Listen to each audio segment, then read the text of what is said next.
আমরা সপ্তম শ্রেণীর প্রথম পর্যায়ক্রমিক মূল্যায়নের গণিতের 20 নম্বর স্কুলের প্রশ্ন উত্তরগুলো আলোচনা করব।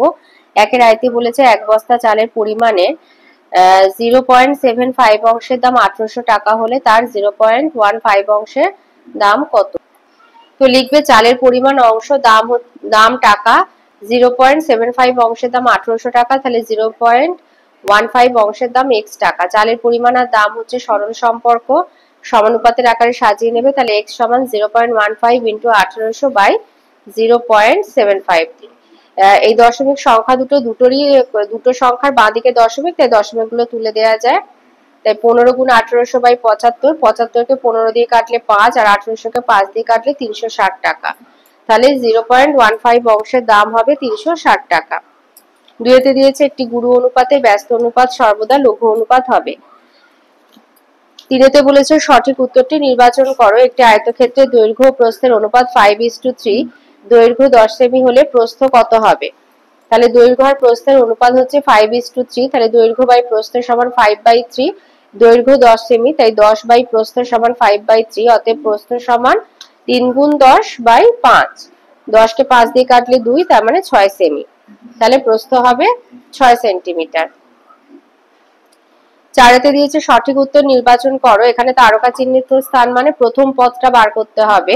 তাহলে প্রথম পদ হচ্ছে দ্বিতীয় গুণ তৃতীয় ভাজিত 20, চতুর্থ পদ, 20 না, চতুর্থ পদ।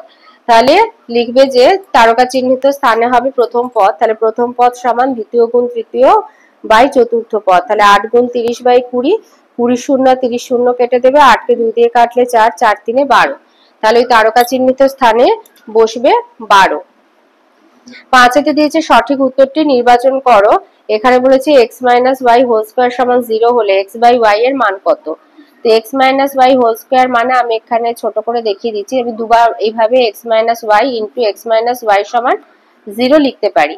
তো এইভাবে যখন দুটি সংখ্যার গুণফল সমান 0 হয়, তাহলে তারা প্রত্যেকে আলাদা করে প্রত্যেকটা সমান 0 হয়, মানে x মাইনাস ওয়াই সমান 0, তাহলে বা x সমান হচ্ছে y, তাহলে x বাই ওয়াই সমান হবে 1। 6তে বলেছে 25 টাকার 8% কত টাকা হবে? 25 টাকার 8%, 25 গুণ 8 এর 100 করবে। 8% মানে 8 এর 100, 25 আর 100 কাটলে 4, 4 আর 8 কাটলে 2, তার মানে 2 টাকা।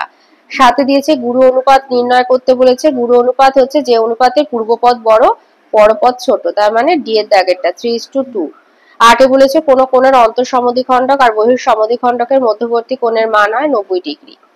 2 এর আইতে আছে কোন একটা ট্রেনিং সেন্টারে 1050 জন ব্যক্তি ট্রেনিং নিতে এসেছেন, তাদের তিনটে বড় হল ঘরে 11:3:3:1:2 অনুপাতে বসতে দেওয়া হয়েছে। প্রতি হল ঘরে কতজন করে বসবেন হিসাব করো। লিখবে তিনটি হল ঘরে বসা লোকের অনুপাত বলে অনুপাত লিখবে। এখানে এটা আছে মিশ্র ভগ্নাংশ, অপ্রকৃতই নিয়ে গেলে হবে 7:2, 11:3:7:2, আর এটা একটা ধরো মানে দুটো পূর্ণ সংখ্যা একটা ভগ্নাংশ, তো সবকটাকেই পূর্ণ সংখ্যায় আনার জন্য 2 দিয়ে গুণ করবে, তাহলে 22:6:7। তাহলে মোট ট্রেনিং নিতে এসেছে 1050 জন, তাহলে প্রথম হল ঘরে লোক বসেছে 1050 গুণ 22 এর 35, এই 22 6 আর 7 যোগ করলে হচ্ছে 35। এবার কাটাকুটি করলে 35 3 হচ্ছে 105, তার মানে 30, 30 আর 35 গুণ করলে 1050 হবে, তাহলে কাটাকুটি করলে হচ্ছে 30, আর 30 আর 22 গুণ করলে 660 জন। তাহলে প্রথম হল ঘরে বসেছে 660 জন, দ্বিতীয় হল ঘরে লোক বসেছে 1050 গুণ 6 এর 35, কাটাকুটি করে আবার 30, 30 গুণ 6 180 জন, আর তৃতীয় হল ঘরে লোক বসেছে 1050 গুণ 7 এর 35, তাহলে হবে 210 জন।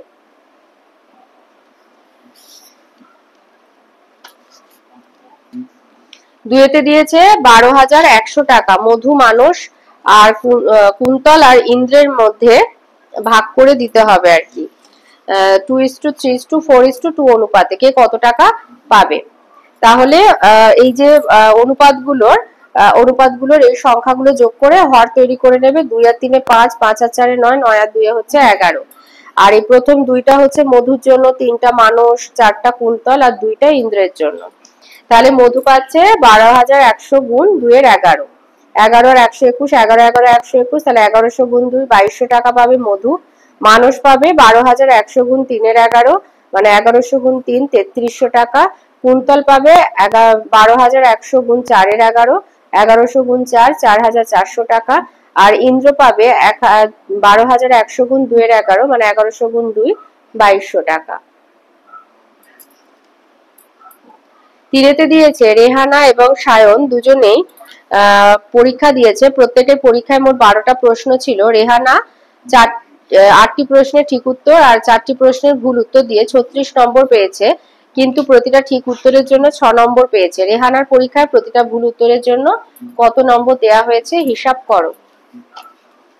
তাহলে একটা ঠিক উত্তরের জন্য রেহানা পেয়েছে 6 নম্বর, তাহলে 8টা ঠিক উত্তর দিয়েছে, সে পেয়েছে 48 নম্বর, কিন্তু মোট নম্বর পেয়েছে 36 নম্বর। তাহলে 4টে প্রশ্নে সে ভুল উত্তর দিয়েছে, তাহলে 4টে প্রশ্নের ভুল উত্তর দিয়ে পেয়েছে 36 বিয়োগ 48 মানে -12 নম্বর। 36 এর আগে কেউ নেই মানে প্লাস, আর প্লাস মাইনাসে মাইনাস হবে। 48 বড়, তার আগে মাইনাস আছে, তাই 12-র আগে মাইনাস হবে। আর একটা প্রশ্নের মানে ভুল উত্তর দিয়ে সে পেয়েছে -12/4 মানে -3। তাহলে প্রতিটা ভুল উত্তরের জন্য সে -3 নম্বর পেয়েছে। 4-এ বলেছে 4 অঙ্কের কোন বৃহত্তম পূর্ণবর্গ সংখ্যা 12, 18 আর 30 দ্বারা বিভাজ্য হবে। 12, 18 আর 30 এর লসাগু বের করবে, কিন্তু গুণ করবে না, বর্গে মানে স্কোয়ারে নিয়ে যাবে। এই যেমন স্কোয়ারে নিয়ে গিয়ে দেখা যাচ্ছে 5 বিজোড়ে আছে, তার মানে লসাগু পূর্ণবর্গ সংখ্যা নয়। অতএব নির্ণয় লসাগু 2 square into 3 square into 5 square, তো গুণ করে হচ্ছে 900। এটা 3 অঙ্কের একটা পূর্ণবর্গ সংখ্যা, কিন্তু আমাকে বলেছে 4 অঙ্কের। তাহলে 900-র পরবর্তী পূর্ণবর্গ সংখ্যা 900 গুণ 4 3600, 900 গুণ 9 8100, আর 900 গুণ 16, 16 মানে 4 স্কোয়ার। এটা 2 স্কোয়ার, এটা 3 স্কোয়ার, এটা 4 স্কোয়ার। পূর্ণবর্গ যেহেতু বর্গের নামটা হলো মানে তোমার 2 2 4, 3 3 9, 4 4 16, 5 5 25, এইভাবে। তাহলে 9কে 4 স্কোয়ার মানে 16 দিয়ে গুণ করলে পাচ্ছি 14,400। তো এটা 5 অঙ্কের একটা বৃহত্তম সংখ্যা হয়ে যাচ্ছে। তাহলে 4 অঙ্কে রয়েছে আমার কাছে এই দুটো, যার মধ্যে বড় হচ্ছে 8100। তাহলে আমাকে 4 অঙ্কে বৃহত্তম বলেছে, বৃহত্তম মানে সব থেকে বড়, তো সেই জন্য 4 অঙ্কের বৃহত্তম পূর্ণবর্গ সংখ্যা হবে 8100। 5-এ দিয়েছে দুটি সংখ্যার অনুপাত 5:7, সংখ্যাগুলির গসাগু 13 হলে সংখ্যা দুটি কি কি। তো সংখ্যা দুটি লিখবে 5 গুণ 13, একটা হলো 65 আর 7 গুণ 13 91। 3-এর আয়তে মান নির্ণয় করতে দিয়েছে। প্রথমে আছে 3 × 7 square into 2 to the power 4 by 21 × 112। তো 3 আর 7 3 আর 21 কেটে 7, 7 আর এই 7 এর সূচকে বিয়োগ হয়ে শুধু 7, 7 গুণ 2 টু দি পাওয়ার 4 বাই 112, আর 112কে 7 দিয়ে কাটলে 16, 16 মানে 2 টু দি পাওয়ার 4, তাহলে 2 to the power 4 by 2 to the power 4, তো কেটে গেলে 1, শুধু 1 হবে। অথবাতে দিয়েছে 6 to the power 4 into 3 to the power 8 by 3 to the power 12।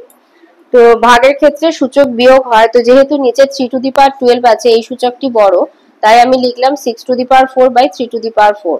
6 মানে 3 গুণ 2 টু দি পাওয়ার 4, তার মানে আলাদা আলাদা করলে 3 to the power 4 into 2 to the power 4। তো এই দুটো কেটে গেল, 2 টু দি পাওয়ার 4 সমান 16। দুইতে বলেছে যোগ করতে বলেছে, তাহলে যেখানে কমা কমা দেয়া আছে ওগুলো তুলে যোগ চিহ্ন বসাবে। এবারে বন্ধনী থেকে বার করলে 4xy plus 5x plus 7y minus 4xy, তো এটা প্লাস এটা মাইনাস কেটে গেল, তাহলে -y minus 3x plus 3xy minus 3y plus 2x। তাহলে 5x থেকে 3x মাইনাস হলে হয় 2x, আর এই 2x টা রইল, আর মাইনাস 3y আর মাইনাস y মানে 4y, আর এখানে প্লাস 7y আছে, তাই হলো প্লাস 3y আর প্লাস 3xy বসে গেল। তাহলে 4x plus 3y plus 3xy। 3-তে দিয়েছে বলেছে এই দুটির যোগফল এর থেকে কত বেশি নির্ণয় করো। তো কত বেশি কত কম বলে বিয়োগ করতে হয়, তো প্রথমে ওই দুটো সংখ্যামালাকে এইভাবে যোগ দিয়ে লিখে বিয়োগ দিয়ে ওই পরের সংখ্যামালাটা লিখবে 3x মাইনাস 5x স্কোয়ার। এবার এই দুটো যোগ বিয়োগ করলে পাচ্ছি 8x square plus 3x minus 3x প্রথম বন্ধনীর ভেতরে মাইনাস 5x স্কোয়ার। এবার বাইরে বেরোলে 8x square plus 3x minus 3x plus 5x square, তো এটা হবে 13x স্কোয়ার।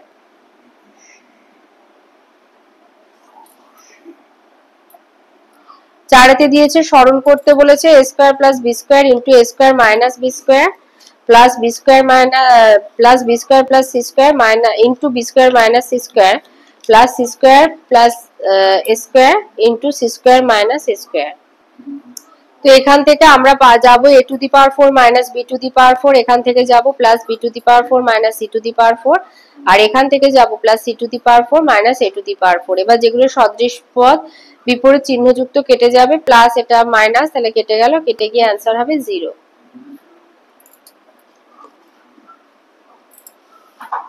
4 এর আইতে বলেছে mn সরলরেখার বহিস্থ বিন্দু p থেকে mn সরলরেখার উপর বা বর্ধিত mn সরল রেখাংশের উপরে লম্ব অঙ্কন করো।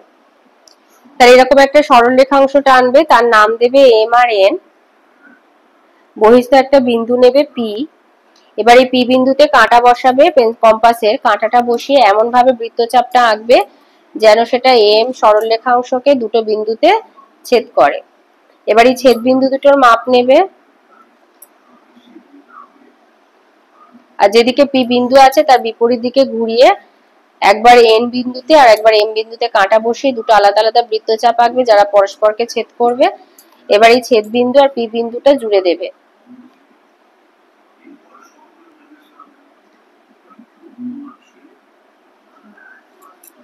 পি কিউ, তাহলে লিখে দেবে পি কিউ লম্ব এম এন।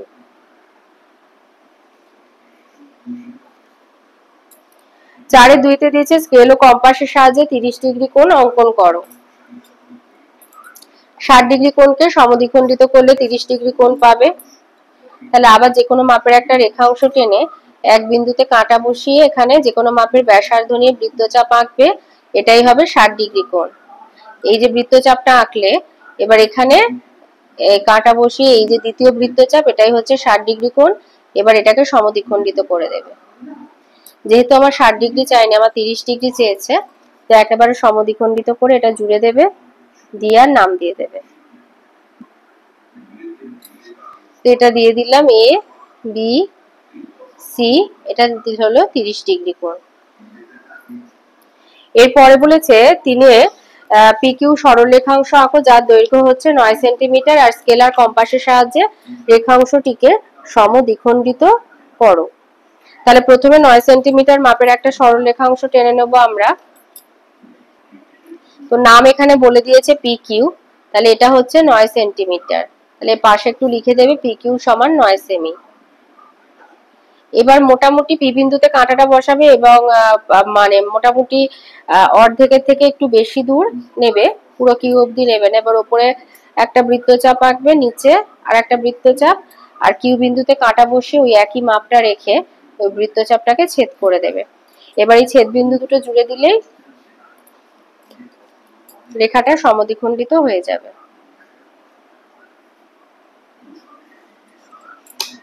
এবার নাম দিয়ে দিলে আর এস, এটা ও। 4 দিয়েছে স্কেল ও কম্পাসের সাহায্যে 135 ডিগ্রি কোণ অঙ্কন করো। 135 ডিগ্রি কোণ অঙ্কন করা মানে আমাকে 150 আর 120 মাঝে যে 30 ডিগ্রি কোণ তাকে সমদ্বিখণ্ডিত করতে হবে। 120 সাথে 15 যোগ করলে হবে 135। তাহলে এইভাবে যে কোনো মাপের একটা রেখাংশ কেটে তার এক প্রান্তের বিন্দুতে যে কোনো মাপের ব্যাসার্ধ নিয়ে বৃত্তচাপ এঁকে 60, 120, 60, 120, এটা 180, আর এখান থেকে এটাকে সমদ্বিখণ্ডিত করবে, করলে পাবো 150, মানে 150 ডিগ্রি কোণ। এটা হচ্ছে আমাদের 150 ডিগ্রি কোণ। এই 150 আর 130 এর মাঝের যে গ্যাপ, এইটুখানি গ্যাপকে আমরা সমদ্বিখণ্ডিত করব, করলে পাবো 15 ডিগ্রি। তাহলে 120 আর 15 যোগ করলে ওই হবে আমাদের 135 ডিগ্রি কোণ।